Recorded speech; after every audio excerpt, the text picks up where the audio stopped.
Thus, we know that local business creates local jobs. Since the start of her administration, Mayor Lightfoot has demonstrated the same commitment to those values. She has been supportive of our efforts to modernize and streamline city procurement processes, so it's aligned with industry best practice. But most importantly, she believes, and we do, that ensuring equitable access to city contracts is not a matter of checking a box, but rather a guiding principle. The city works best for you when it works together with you. And we are grateful to her leadership and trust in us to fulfill the mission of ensuring that all vendors are positioned for success and prosperity. Please join me welcoming to the vendor fair our Mayor, Lori Lightfoot.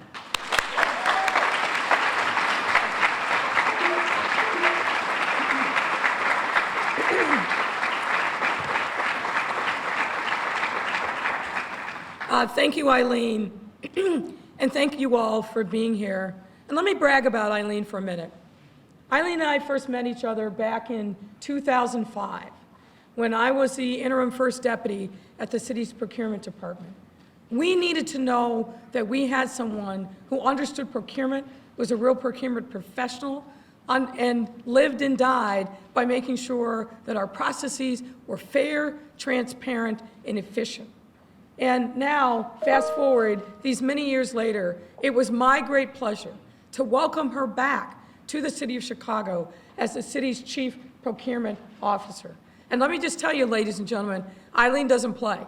And that's a good thing, because she's a fierce advocate for making sure that everybody plays by the rules, but importantly, that equity and inclusion are living, breathing values that we exhibit as the city government every single day. So I just want to tell you, Eileen, on behalf of the men and women of your department, behalf of the city departments and sister agencies, but importantly, on behalf of our taxpayers and our customers, thank you for all of the hard work that you've done, and we will continue to forge forward and support the work of the Department of Procurement Services under your leadership. So let's give it up for Eileen.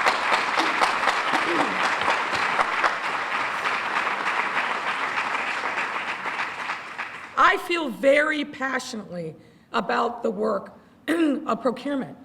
It's something that I started in 2005 when I left and went back to private practice. I supported a number of small MBE, WB businesses, helped design programs across the country. This is something that is essential to me and the essence of what we're trying to accomplish in a city, which is to create prosperity and wealth, particularly in neighborhoods and in businesses that haven't seen that kind of wealth or prosperity. Why do I believe that this is so important? You all know why. You're living it every single day. Small businesses are the lifeblood of our economy.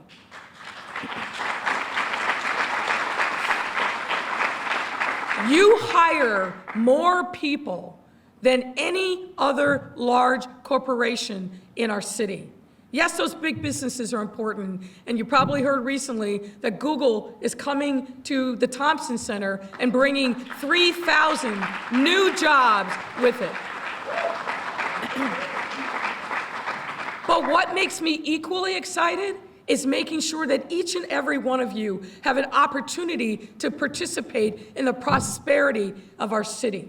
And let me tell you a little bit about why that prosperity is so important. Last year, despite what was happening worldwide, locally, we had a phenomenal economic year in the city of Chicago. We had $9 billion of investments in small startup businesses in our city. $9 billion, a record. We had 12 unicorns, businesses that were valued at $1 billion or more in Chicago. We had 173 companies make what we call pro-Chicago decisions. That is, relocating from elsewhere and bringing with them good jobs, opportunities, and contracts, or another 100 that expanded their footprint in our city.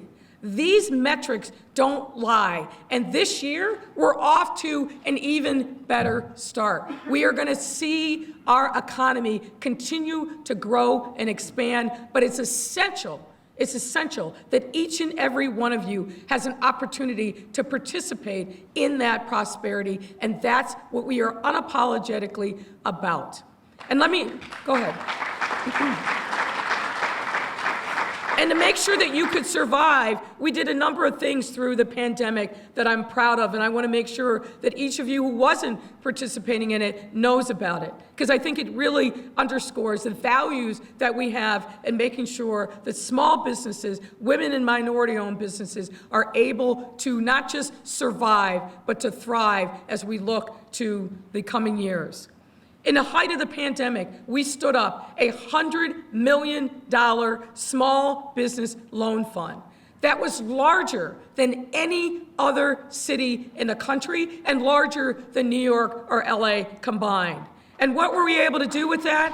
We were able to save 1,800 small businesses and all of their employees. And 63% of the businesses that benefited from that loan fund were in low and moderate income neighborhoods. So we made sure that we were continuing to create vibrancy in Black and brown and Asian communities across our city.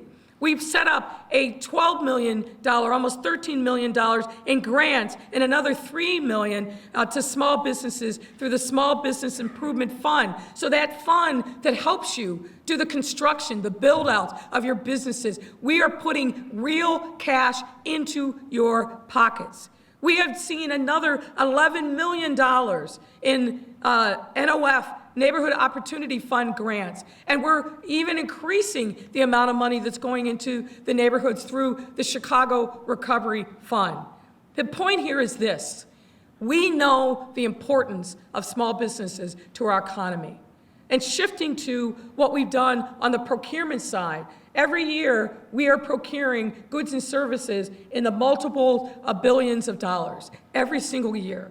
If you haven't picked up the buying plan, take a look at that, folks. There are a bounty of opportunities for you. But we've done a couple things that I think you'll be happy with. Number one, what do we know?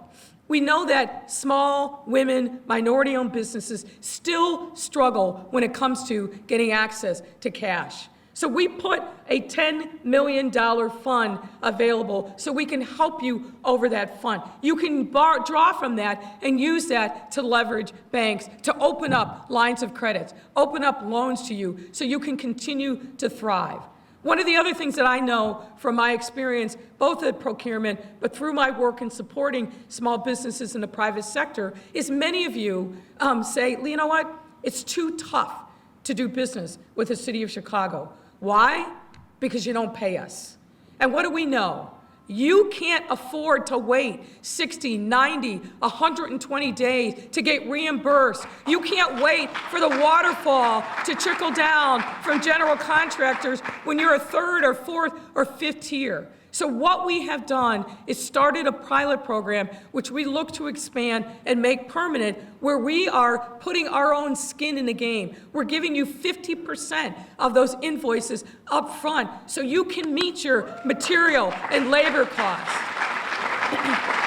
So people aren't going bankrupt when they do business with us. That's the opposite of what we want to happen. And I'm going to challenge Eileen and our Department of Finance. I don't know why we're not doing direct pay. We've got to make some progress on that.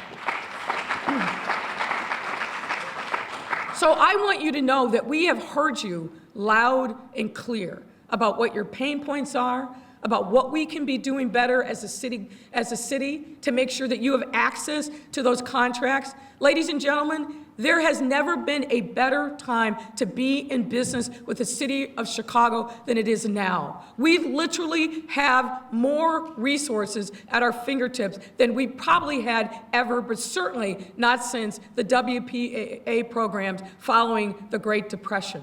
There are literally trillions of dollars of projects in the work. particularly in the area of construction and construction-related services. If you look at just alone what's happening at O'Hare Airport, and I encourage you, stop by the Department of Aviation staff and talk to them about opportunity. You know Jamie Rhee, right? She occupied this spot that Eileen has now, and we are all about making sure that we break down those big contracts, that we do target market, and we give all of you the opportunity to access those contracts and to thrive. This is a good time to be in the city of Chicago. This is a great time for our economy, and we want to make sure that we are minting millionaires every single year, and we want you to put your name in those roles. So we look forward to it.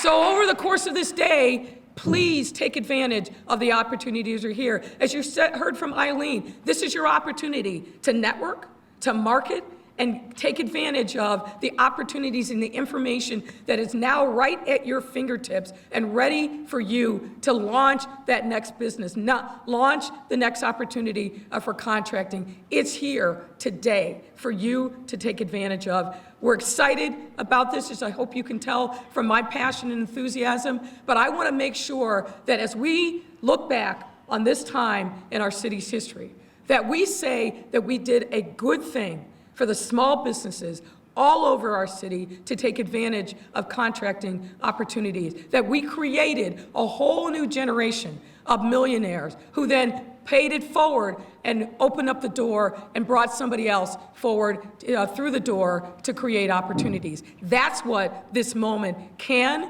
and should be about, and we're happy to do our part to help you be successful. Because if you're successful, your employees are successful. If your employees are successful, that means they're going back into the neighborhoods in which they live, and they're uplifting the quality of life in those neighborhoods, and we're going to be your partner on this journey. Thank you all very much.